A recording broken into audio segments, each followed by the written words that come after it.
So here for this one, we have the Athletics' Ollie Kay and George Caulkin, who, of course, covers Newcastle for us. A beaming George. I mean, just can't stop. I mean, I've never... There've been smiles over the past few months, Ollie, haven't they? But never the beaming face that we see in front of us today. It makes me wonder whether he's on some kind of bonus for Newcastle in the Champions League. I need to check his athletic contract. But no, he looks happier than he does when he's just sort of finally stopped aching 3 days after running a marathon. Who would have thought? Who would have thought, George, that a 0-0 draw at home to Leicester would evoke such emotions and such an amazing atmosphere and such celebrations? Yeah, watching Newcastle have whatever it was, 83% possession in a match, as opposed to it being the other way around. I mean, I'm still getting used to that sort of idea. No, it's been an absolutely phenomenal season, and to get back into the Champions League after so long, an extraordinary situation for the club to be in. Nobody at the club was targeting that or predicting that back in August, but they've kept the momentum up from last season, obviously getting to a cup final along the way. And yeah, I mean, I feel very happy about that as someone who loves Newcastle, but I also have a touch of sadness that it's coming to an end, because this is the team that's lifted Newcastle from where they were into the elite or towards the elite, and they will start to kind of break up now, or more players will come in, and it's been a very special team, and it's been very special to be around St James's this season. They're doing a lot of things right, and you have to say that too. They haven't put much of a foot wrong, either on or off the pitch, and that has to be there has to be some nuance in this debate as well, I think. And yeah, of course, when they finish in the top four, people say that's a victory for money, and perhaps in 5 years' time, 10 years' time, it will be a victory for money. But at the moment, it's a victory for spending money well. And what have they spent, George? What have they spent on the team? So it's about 250 million quid. It's around that in 3 windows on 11 players, I think. Now that is a lot of money, but they, one thing you have to point out to balance that is that they spent 25 million quid on one player in the 2 windows before that. You can look at Chelsea and see how much money that they've thrown at the club since their takeover, from a much higher base than Newcastle's, and plenty of other clubs in recent times. Not picking on Everton particularly, but they spent a huge amount of money, but it's wasted with no kind of clear obvious. United have. Yeah. So Newcastle could not be where they are without that money. I mean, I think that's absolutely fair to say, but it's what they've spent it on and how they've done it, and building on an ethos that was there and some good players who were there too, and they've got an astonishing hit rate in the transfer market, both in terms of what has been needed at a specific moment, like Chris Wood, for example. They paid over the odds for him. They knew that, 25 million quid, but it paid itself back because they stayed up, and they've got decent money back from Nottingham Forest, but also on growing and building. And I think what happened, Eddie Howe said last night after the Leicester game that this will be the hardest window that they've faced, which is some statement, bearing in mind that in that 1st January last year, he was effectively acting as director of football and was intrinsically involved in everything they were doing, and it was sleepless nights that in that window. So to say that this will be the toughest is some statement. But if they carry on with the hit rate they've got at the minute, that'll be some doing. Wonder where they'll be looking, Ollie. My mind goes back to sort of fairly early Liverpool under Klopp, where they made some really clever, ironically, actually, from that.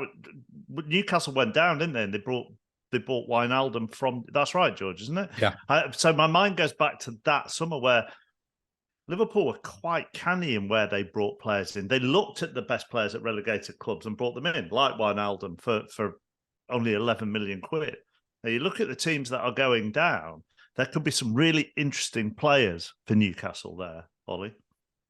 Yeah, I mean, I'm just sort of throwing names out there. I mean, someone like Romeo Lavia at Southampton. I mean, I don't want to wish relegation on Leeds or Leicester or Everton, but there are obviously players at those clubs. I mean, James Maddison springs to mind. I know they've been interested in him before, but I think that the reference to Klopp, early Klopp era at Liverpool, where they were looking at players who, rather than going out to get really big names, they were looking at guys who were, Salah was a big name in Italy, was scoring lots of goals at Roma. Alisson was playing brilliantly at Roma. Van Dijk was doing really well at Southampton, but it's probably, in terms of the food chain, it's not doing the thing that I think a lot of new moneyed clubs have done, which is be desperate for a cast-off, a big name player who's out of favour at Real Madrid or Bayern Munich or Barcelona or whatever. I think you look at some of Everton's buys under Moshiri, and a lot of the time they've gone for a cast-off from Manchester United or Juventus or Arsenal or Barcelona, rather than getting the kind of hungry players that are on the way up, like the sort of the best part of Chelsea's buys under Abramovich was when they were buying people like Cech and Robben and Essien and Duff. Carvalho. Yeah, Duff even before. Duff might have been before. Yeah, but it very early Abramovich. But it was when you're buying players who are on the way up and who see your club not just as a payday, but as a place where they can really fulfill their potential. I think Man City have been at their best when they've done that. It's not what they were doing in the early years when they were going, big names, Adebayor, Toure, etc., Tevez. It's what they were doing. It's what they've done with people like De Bruyne, Sane, even people like Diaz, Laporte, Rodri. It's what Liverpool have done with Salah, Mane, Van Dijk, Fabinho, Alisson, from clubs who are just that little bit lower down the food chain. I think that's what Newcastle will do, because if you look at them buying, from Lille, buying from Lyon, Real Sociedad, sort of smaller clubs in the Premier League. I think that's what they do. What they will do. They won't go. They won't. Well, famous last words. It's clear Neymar is being punted around left, right, and centre. I'm sure it would be very natural for his people to go to Newcastle's people and say, look, can we have a conversation? I can't see Eddie Howe and Dan Ashworth and Newcastle going down that route at all. I think they will go for young, hungry, up and coming, ambitious, rather than sort of players thinking, well, that looks like a good payday. And I think there's, I go back to last January and them signing Trippier, and what a moment that was, but getting him to sort of believe in what they were doing, I think that was a key thing. Same with Bruno Guimaraes. Neither of them joined with relegation clauses in their contracts. I mean, it was a leap of faith, massive leap of faith by both of them. That's the level they're still at now. At some point, at the moment, their top earners are on something like 120 grand a week, somewhere around that. Now, to be a Champions League club and to be a consistent European club, they'll have to start paying more. And I think they're at this sort of quite interesting, delicate balance now, where they don't want to disrupt what they have inside the dressing room, both in terms of wages and also in terms of atmosphere. They want people to believe in what they're doing. Now, that's become a lot easier this season because they've got into the top four. They've got to a cup final. They can show people and demonstrate and say, this is working. This is our model and it's working. Grow with us. But it won't work. It won't work forever, because if you want a Champions League squad over a period of time and to carry on getting bigger and better, they'll have to start buying bigger players and better players and pay them more money. Final one. This wasn't expected this season to be qualifying for the Champions League.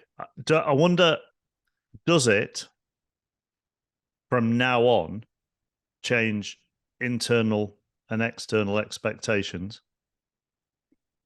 I think it has to. Yeah. I mean, I think it has to up to a certain point, and I feel quite sad about that. I mean, because as I say, it's been such a sort of journey of discovery and all that sort of stuff. Going to the game, starting to think that Newcastle might win today, but not quite daring to believe it. And all of those sort of old feelings kicking in. I was brought up to expect Newcastle to lose, and when it's anything else, it's a pleasure, it's a delight, and it's a surprise.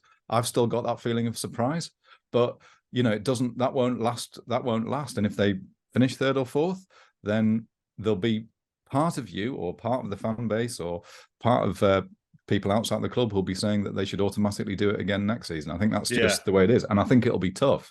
It becomes tough. It's going to be their first season back in Europe. They've got a small squad. They will invest. They'll give it a go, but it's going to be a challenge. And so, I think there needs to be a bit of understanding for that next season. And of course, the dynamics change, because once you've had that first taste of it, you kind of get used to it.